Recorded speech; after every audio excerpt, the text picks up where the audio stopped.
அண்மைச் செய்தி. சென்னை மணலி புதுநகரில் 13.3 சென்டிமீட்டர் அளவுக்கு மழை பதிவாகியிருக்கிறது. அதிகாலை 5:30 மணியோடு முடிவடைந்த 24 மணி நேரத்தில் சென்னை மணலி புதுநகரில் 13.3 சென்டிமீட்டர் மழை பதிவாகியிருக்கிறது. கூடுதல் விவரங்களை இணைப்பில் காத்திருக்கும் செய்தியாளர் பாண்டியராஜன் வழங்க கேட்கலாம். பாண்டியராஜன், வணக்கம். இந்த ஆழ்ந்த காற்றழுத்த தாழ்வு மண்டலத்தின் காரணமாக மழை பொழிவு அதிகரித்திருக்கிற நிலையில் தற்போது மணலி புதுநகரில் 13.3 சென்டிமீட்டர் மழை பதிவாகியிருப்பதாக தெரிவிக்கப்பட்டிருக்கிறது. தொடர்பான விவரங்களை பதிவு பண்ணலாம். வங்கக்கடலில் உருவாகி இருக்கக்கூடிய ஆழ்ந்த காற்றழுத்த தாழ்வு மண்டலத்தின் காரணமாக சென்னை, செங்கல்பட்டு, காஞ்சிபுரம், திருவள்ளூர் உள்ளிட்ட மாவட்டங்கள்ல ஒரு சில இடங்கள்ல அதிக கனமழை பெய்வதற்கான வாய்ப்பு இருப்பதாக வானிலை ஆய்வு மையம் தெரிவித்திருந்தது. அதன்படி நேற்று காலையிலிருந்து இன்று அதிகாலை வரை சென்னையில் பரவலாக பெய்யப்பட்ட மழையின் காரணமாக மணலி புதுநகரில் 13.3 சென்டிமீட்டர் என்ற அளவில் மழை பதிவாகி இருக்கிறது. அதே போல கத்திவாக்கம் பகுதியில் 11 சென்டிமீட்டர் என்கின்ற அளவில் மழை பதிவாகி இருக்கிறது. திருவொற்றியூர் பகுதியில் 6.8 சென்டிமீட்டர் என்ற அளவிலும், மீனம்பாக்கத்தில் 6 சென்டிமீட்டர் என்ற அளவிலும் மழை பொழிவுகள் பதிவாகி இருக்கிறது. மேலும் புழல் ஏரி இருக்கக்கூடிய பகுதியில 7 சென்டிமீட்டர் அளவில் மழை பொழிவு பதிவாகி இருக்கிறது. குறிப்பாக அந்த ஆழ்ந்த காற்றழுத்த தாழ்வு மண்டலமானது இன்று புயலாக வலுப்பெறக்கூடும் என வானிலை ஆய்வு மையம் தெரிவித்திருந்தது.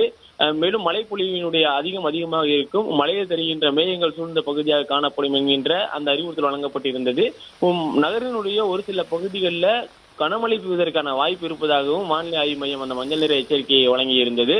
இதை தவிர்த்து அருகில் இருக்கக்கூடிய செங்கல்பட்டு, காஞ்சிபுரம், திருவள்ளூர் உள்ளிட்ட மாவட்டங்களிலேயும் ஒரு சில பகுதிகளில் அதிக கனமழை பெய்வதற்கான வாய்ப்பு இருப்பதாகவும் வானிலை ஆய்வு மையம் தெரிவித்திருந்தது. தற்போது வரைக்கும் இந்த குறைந்த காற்றழுத்த தாழ்வு மண்டலத்தினுடைய வேகம் அதிகரித்திருப்பதாக வானிலை ஆய்வு மையம் ஒரு அண்மை தகவலை கொடுத்திருக்கிறது. ஏற்கனவே நேற்று அந்த ஆழ்ந்த காற்றழுத்த தாழ்வு மண்டலத்தினுடைய வேகம் 8 கிலோமீட்டராக இருந்தது ஒரு மணிக்கு. அது இலங்கை மற்றும் தமிழக கடற்பரப்பை நோக்கி நகர்வதற்குடான அந்த வேகம் குறைந்திருப்பதாக வானிலை ஆய்வு தெரிவித்திருந்தது. ஆனால் நள்ளிரவு 1 மணிக்கு பிறகாக அதனுடைய வேகத்தில் மாறுபாடு ஏற்பட்டிருக்கிறது. தமிழகம் மற்றும் இலங்கை கடற்கரையை நோக்கி 10 கிலோமீட்டர் வேகத்தில் அது நகர தொடங்கி இருப்பதாகவும் சென்னை வானிலை ஆய்வு மையம் தெரிவித்திருக்கிறது. இன்று மாலைக்குள் ஆழ்ந்த காற்றழுத்த தாழ்வு மண்டலம் புயலாக வலுப்பெறும் எனவும் அது தீவிர புயலாக மாறுவதற்கான வாய்ப்பு இருப்பதாகவும் சென்னை வானிலை ஆய்வு மையம் தெரிவித்திருக்கிறது. குறிப்பாக இந்த மழை பெய்வதற்கான பகுதியாக சொல்லப்பட்ட இந்த டெல்டா மாவட்டங்களை பொறுத்தவரைக்கும் தஞ்சாவூர், திருவாரூர், மயிலாடுதுறை மற்றும் கடற்கரை ஓர மாவட்டங்களாக இருக்கக்கூடிய நாகப்பட்டினம், கடலூர் உள்ளிட்ட மாவட்டங்கள்ல அதிக கனமழை பெய்வதற்கான வாய்ப்பு இருப்பதாகவும் தெரிவிக்கப்பட்டிருந்தது. குறிப்பாக நாகப்பட்டினத்துல 14 சென்டிமீட்டர் என்கின்ற அளவில் மழைப்பொழிவு இருக்கிறது. திருவாரூரை பொறுத்த வரைக்கும் 9 சென்டிமீட்டருக்கு மேல் மழைப்பொழிவு பதிவாகி இருப்பதாகவும் இந்த அண்மை தகவல்கள் நமக்கு கிடைத்திருக்கிறது. இலங்கையை நெருங்கும் இந்த ஆழ்ந்த காற்றழுத்த தாழ்வு மண்டலம் என தெரிவிக்கப்பட்டிருக்கிறது. குறிப்பாக நாகப்பட்டினத்துல கடல் கொந்தளிப்புடன் காணப்படுவதாகவும் நாம் பார்க்க முடிகிறது.